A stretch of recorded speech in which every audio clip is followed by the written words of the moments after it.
आगाह करेंगे कि सुप्रीम कोर्ट में बड़े केसेस की समाअत करने का फैसला हो गया है। चीफ जस्टिस पाकिस्तान काजी फायज ईसा ने आम इंतखाबात और फौजी अदालतों के केस मुकर्रर करने का इंदिया दे दिया। प्रैक्टिस एंड प्रोसीजर कानून पर फैसला न होने की वजह से अब तक अहम मुकदमात की समाअत नहीं हो रही थी।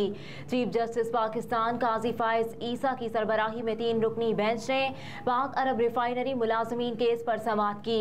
दौरान समाअत मुलाजमीन के वकील ने इस्तदा की कि पाक अरब रिफाइनरी मुलाजमीन का केस 15 दिन के बाद मुकर्रर कर दें। इल्तवा की इस्तदा पर चीफ जस्टिस पाकिस्तान काजी फायज ईसा ने अहम रिमार्क्स देते हुए कहा कि सुप्रीम कोर्ट में आम इंतखाबात और सिविलियंस के फौजी अदालतों में ट्रायल के केस मुकर्रर होने वाले हैं।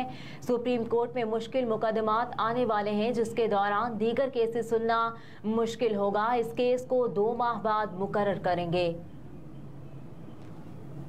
8 अरब के टैक्स वाजिबात यूटिलिटी स्टोर्स के बैंक अकाउंट्स मुंजमद कर दिए गए। फेडरल बोर्ड ऑफ रेवेन्यू ने 8 अरब 19 करोड़ रुपए से जायद के टैक्स वाजिबात की रिकवरी के लिए यूटिलिटी स्टोर्स कॉरपोरेशन के पाकिस्तान में तमाम बैंक अकाउंट्स, ऑडी अकाउंट्स, एस्क्रो अकाउंट्स मुंजमद कर दिए। यूटिलिटी स्टोर्स के अकाउंट्स में मौजूद रकम FPR के मातहत इदारों में जमा करवाने की हिदायत भी जारी कर दी गई है।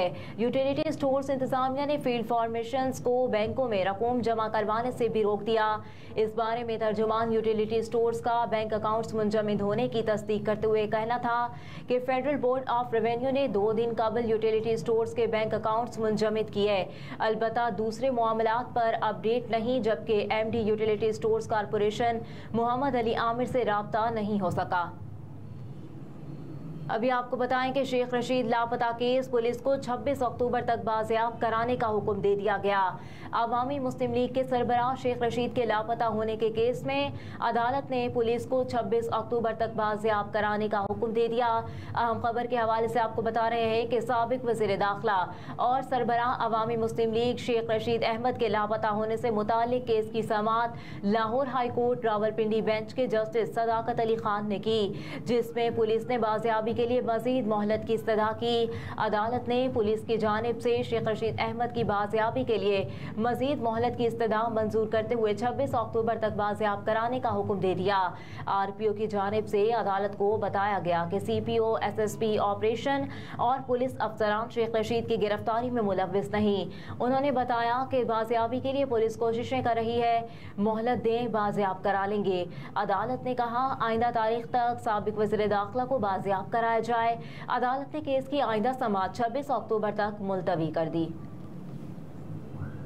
और अभी आपको बताएं कि निजी एयरलाइंस ने किरायों में अचानक इजाफा कर दिया है। PIA फ्लाइट ऑपरेशन मुतासर होने से निजी एयरलाइंस को फायदा। PIA फ्लाइट ऑपरेशन मुतासर होने का निजी एयरलाइंस फायदा उठाने लगी हैं और निजी एयरलाइंस ने किरायों में अचानक इजाफा कर दिया है। निजी एयरलाइंस अंदरूनी मुल्क परवास के 40 से 70 हज़ार रुपए तक वसूल करने लगी। निजी एयरलाइंस अंदरूनी मुल्क परवास के 40 से 70 हज़ार तक वसूल करने लगी हैं और निजी एयरलाइंस ने कराची ता लाहौर किराया 35 से 49 हज़ार फी सेट कर दिया।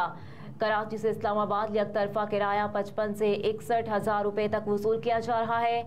एक हफ्ते से PIA का डोमेस्टिक परवाजों का शेड्यूल बुरी तरह मुतासर है। कौमी एयरलाइन की परवाजें मुतासर होने से मुसाफिरों के रश में इजाफा हुआ। निजी एयरलाइन का मौक़िफ़ है कि इजाफी रश की वजह से डिमांड एंड सप्लाई में फ़र्क पड़ा। अडियाला जेल में कैद साबिक वज़ीर आज़म और चेयरमैन पाकिस्तान तहरीक इंसाफ ने कायद मुस्लिम लीग नून नवाज शरीफ की वतन वापसी पर अपने रद्द-ए-अमल का इजहार कर दिया है। वकील ने बताया कि मुलाकात में नवाज शरीफ की वापसी पर चेयरमैन तहरीक इंसाफ ने कहा कि लंदन प्लान पर अमल हो रहा है, सजा याफ्ता शख्स को रेड कारपेट रिलीफ दिया जा रहा है। सलमान अकरम राजा ने कहा कि अवाम के सामने है निज़ाम अदल को किस तरह जमी बोस किया जा रहा है। हम फलस्तीन के लिए एहतजाज करना चाहते हैं, वो भी नहीं करने दिया जा रहा। इनके वकील सलमान अकरम राजा ने मीडिया को बताया कि चेयरमैन तहरीक इंसाफ की सेहत अच्छी और हौसला बुलंद है। इनसे मुकदमात और जो कुछ मुल्क में हो रहा है इस पर तफसीली गुफ्तगू हुई। सलमान अकरम राजा ने बताया कि साबिक वज़ीर आज़म से बच्चों की गुफ्तगू से मुतालिक अदालत ने ऑर्डर किया, ताहम अदालती अहकामात अभी तक जेल इंतजामिया को मौसूल नहीं हुए। वकील ने बताया कि फारूक हबीब की प्रेस कॉन्फ्रेंस पर साबिक वज़ीर आज़म ने रद्द-ए-अमल दिया कि अवाम को सब पता है। अभी आपको बताएं कि इलेक्ट्रिक सार्फिन के लिए बिजली 3 रुपये 2 पैसे फी यूनिट मजीद महंगी होने का इम्कान है। हुकूमती दरख्वास्त पर नेपरा कराची के लिए 3 रुपये 28 पैसे का इजाफा कर चुका। तफसीलात के मुताबिक कराची के लिए एक ही सेमाही एडजस्टमेंट में बिजली दूसरी बार महंगी करने की तैयारी कर ली गई। इलेक्ट्रिक सार्फिन के लिए बिजली 3.02 रुपये फी यूनिट मजीद महंगी होने का इम्कान है। इलेक्ट्रिक ने इजाफा अप्रैल था जून 2023 की सेमाही एडजस्टमेंट की मद में मांगा। हुकूमती दरख्वास्त पर नेपरा कराची के लिए 3.28 रुपये का इजाफा कर चुका। इलेक्ट्रिक की दरख्वास्त पर नेपरा समाअत के बाद अपना फैसला वफाकी हुकूमत को भिजवाएगा और वफाकी हुकूमत की मंजूरी के बाद इलेक्ट्रिक सार्फिन पर इजाफे का इतलाक होगा। इससे कबल के इलेक्ट्रिक ने एक सेमाही एडजस्टमेंट के तहत दूसरी बार इजाफा मांगा था। सेमाही एडजस्टमेंट के तहत बिजली 3 रुपये 2 पैसे महंगी होने का इम्कान है। और पेट्रोलियम मसनूआत सस्ती होने के बाद महकमा ट्रांसपोर्ट सिंध बिलाखिर ट्रांसपोर्टर्स को किरायों में कमी करने पर राजी कर लिया गया। महकमा ट्रांसपोर्ट सिंध के साथ किरायों में कमी लाने से मुतालिक इजलास हुआ, जिसमें ट्रांसपोर्टर्स 10% किराया कम करने पर राजी हो गए। महकमा ट्रांसपोर्ट ने कराची से पाकिस्तान भर चलने वाली बसों में 10% कमी का ऐलान किया। कराची से हैदराबाद और दीगर शहरों में चलने वाली वैन भी किराया कम करेंगे। इजलास में तय हुआ कि किरायों में कमी न करने वालों के खिलाफ कार्रवाई करेगा। हर रूट्स पर रीजनल और डिस्ट्रिक्ट ट्रांसपोर्ट अफसरान गाड़ियों को चेक करेंगे। महकमा ट्रांसपोर्ट ने कहा कि किरायों में कमी को यकीनी बनाया जाएगा। पेट्रोल की कीमत में कमी का फायदा आवाम को पहुंचाया जाएगा। अहम खबरें आपने जानी, इसके साथ ही न्यूज स्टूडियो से फिल वक्त इतना ही। आप देखते रहिए SMTV ग्लोबल।